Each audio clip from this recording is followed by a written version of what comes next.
team. Vous vous demandez combien ça coûte de rénover un appartement en entier. On vous répond avec un cas concret sur un appartement pour lequel on est en chantier en ce moment à Perpignan. Et on vous dit, corps d'état par corps d'état, combien est-ce que ça coûte de rénover cet appartement de 65 mètres carrés. Je vous explique tout. C'est vrai qu'on nous pose la question assez souvent de combien est-ce que coûte la rénovation d'un appartement, comment est-ce qu'on peut chiffrer, comment est-ce qu'on peut être sûr de ne pas se tromper. Je vous réponds avec le cas concret de Perpignan.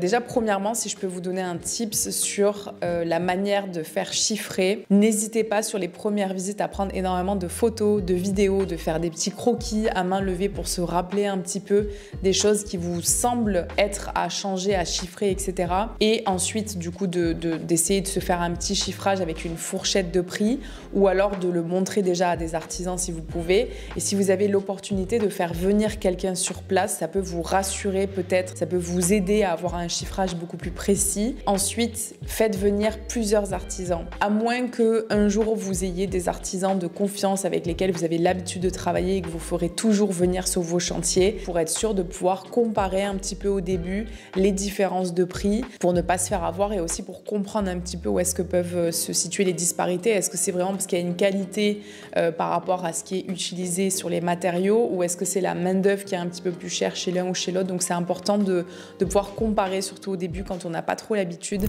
En tout cas, l'appartement de Perpignan, pour ceux qui se souviennent, parce qu'on a déjà fait quelques vidéos sur ce projet pour vous expliquer un peu ce qui était prévu. On a vraiment envie avec les LCD à chaque fois qu'on propose d'avoir une certaine qualité déjà dans les matériaux pour la durée de vie, mais aussi une qualité au niveau de la déco, de l'atmosphère qu'on veut créer. Donc on part toujours d'un mood board, donc on avait fait une vidéo aussi là-dessus pour expliquer un peu ce qu'on comptait faire en termes de style, un peu de déco et de rénovation. On repartait vraiment de zéro, on repartait des 4 murs. La seule chose qu'on conserve, c'est les carreaux de ciment, les fameux carreaux de ciment qui, déjà, la mairie nous a demandé de les garder, mais on avait prévu de les garder de base. Donc on fait venir d'autres corps d'état, on change pas les sols, donc du coup il y avait juste les menuiseries à changer, donc la porte d'entrée et les fenêtres. Ensuite on a le plombier qui revient faire toutes les canalisations, on change du coup une cuisine et une salle de bain, on les interchange. Au niveau électrique aussi, forcément il y avait des anomalies de partout, donc on repart de zéro, on refait tout. On fait installer une cuisine parce que du coup là pareil, voilà, fallait tout changer, donc on fait installer une jolie cuisine. Dernier corps d'état, on a le plaquiste et le peintre qui vont suivre sur du coup replaquer les murs qui donnent sur l'extérieur et aussi replaquer certains murs à l'intérieur parce que vraiment tout était super défraîchi, la peinture, l'espèce de, c'était même pas un papier peint mais une espèce de peinture qu'il y avait avant se décollait de partout, donc on a dû reprendre à certains endroits et tout repeindre forcément. On met aussi des faux plafonds parce qu'il fallait qu'on diminue un petit peu la hauteur pour faire passer tous les nouveaux câbles et toutes les nouvelles canalisations. Mais donc sur les menuiseries, on a eu une petite surprise, un petit surcoût. Donc au total, on avait 6 fenêtres à changer, plus la porte d'entrée. On a dû reproduire à l'identique ce qui était et respecter du coup les menuiseries bois. On était parti à la base sur du PVC, on en avait pour 11 500 € et donc finalement on se retrouve avec un petit surcoût puisqu'on va payer 16 200 ou 16 300. Donc ça, il faut savoir que c'est le poste le plus important pour nous sur ce chantier. Regardez bien le DPE pour savoir si vous avez besoin de réisoler, de changer les menuiseries, etc.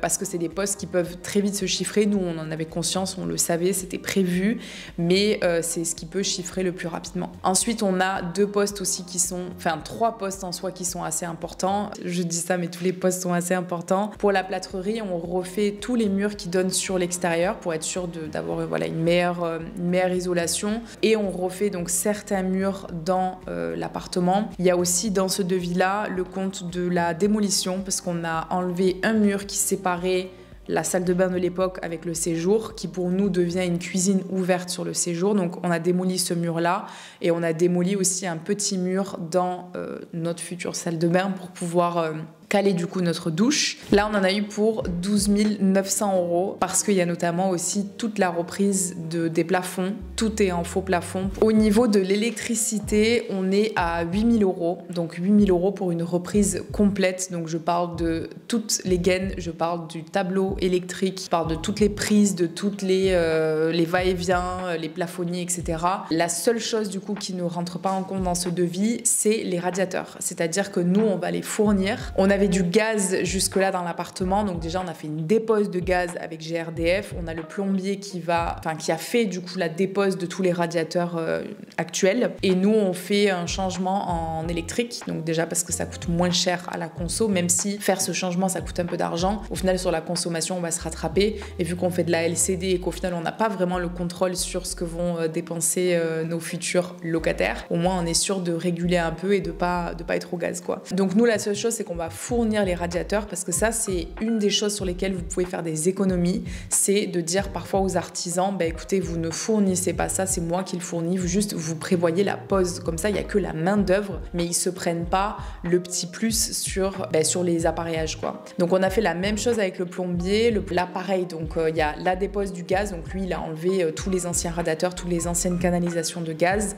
Après qu'on ait fait du coup la coupure avec GRDF. La coupure avec GRDF nous a coûté 400-450 € à peu près. Ça a été plutôt rapide. Et donc un peu plus de 9 000 € pour que le plombier après fasse la suite de la dépose à l'intérieur du logement du coup.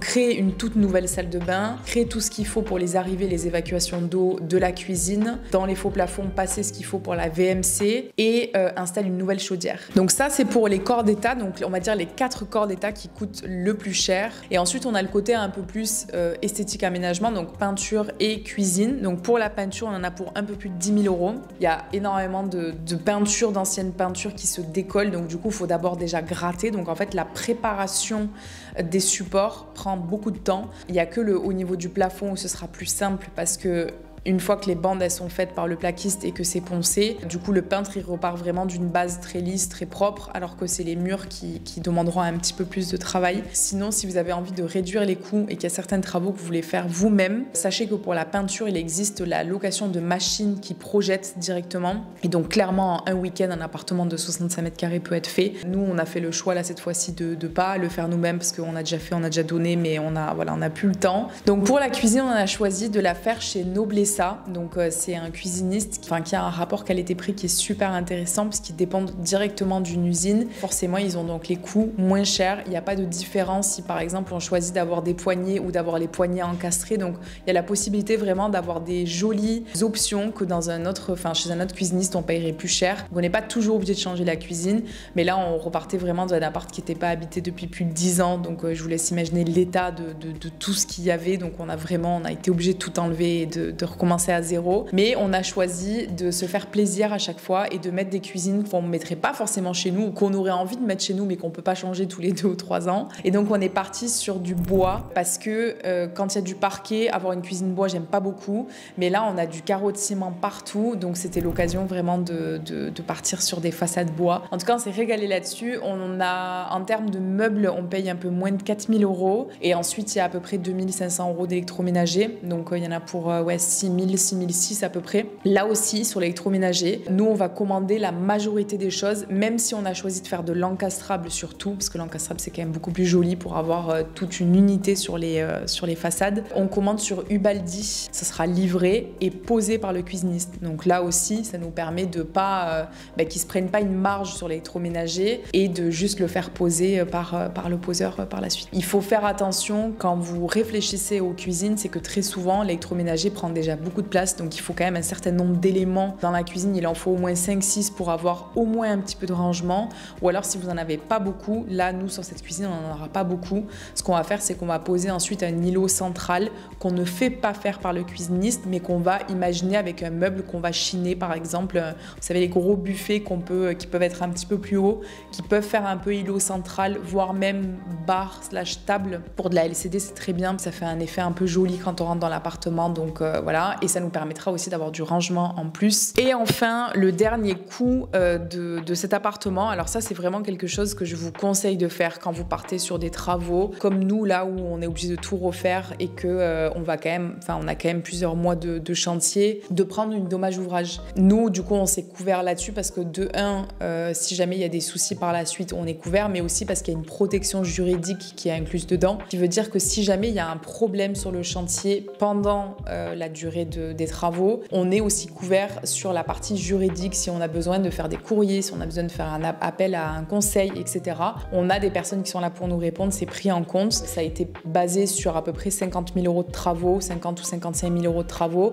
On paye 2800 et des poussières, presque 2900 euros de DO qui prend en compte du coup la protection juridique. Ça a un petit coût, mais franchement, c'est rien comparé à ce qui peut arriver si on a besoin de faire des courriers, si on a besoin de commencer à faire appel à des experts, à des avocats, etc. Donc je vous le conseille vraiment quand vous commencez à faire des travaux qui sont un peu plus longs, un peu plus lourds. Faites-le pour être tranquille. Et tous ces travaux confondus nous emmènent à un total d'un peu plus de 66 000 euros, 66 000 et des poussières. On prend toujours en compte un petit delta de 10% d'imprévu. On ne sait jamais, il peut toujours y avoir un petit oubli sur un devis, même si on a bien tout lu, on a regardé poste par poste, etc. Mais en tout cas, on est plutôt contente parce qu'on dit très souvent aux personnes qu'on accompagne que pour de la rénovation complète, on a une fourchette environ entre 1000 et 1200 euros le mètre carré. On est en dessous de 1000 euros si vraiment on est que sur de l'esthétique et qu'on refait certains de ces corps d'état, mais pas tous par exemple. On est du coup autour de 1000 euros le mètre carré et si on prend en compte cet imprévu, si on se dit déjà qu'on le chiffre, on l'a de côté, on sera autour des 1100 et des poussières. Donc on n'est pas encore dans la fourchette haute de notre rénovation complète. Donc on est plutôt contente et on va pouvoir garder un peu de budget pour la partie aménagement. Ça fera l'objet aussi d'une vidéo, je pense, où on vous expliquera un petit peu nos bons plans, comment est-ce qu'on décide du coup de cet aménagement. Puis on vous montrera surtout l'évolution pour que vous voyez un peu comment ça avance. Et puis voilà, je vous dis à très vite pour une prochaine vidéo pour vous montrer un petit peu comment est-ce que ce chantier avance.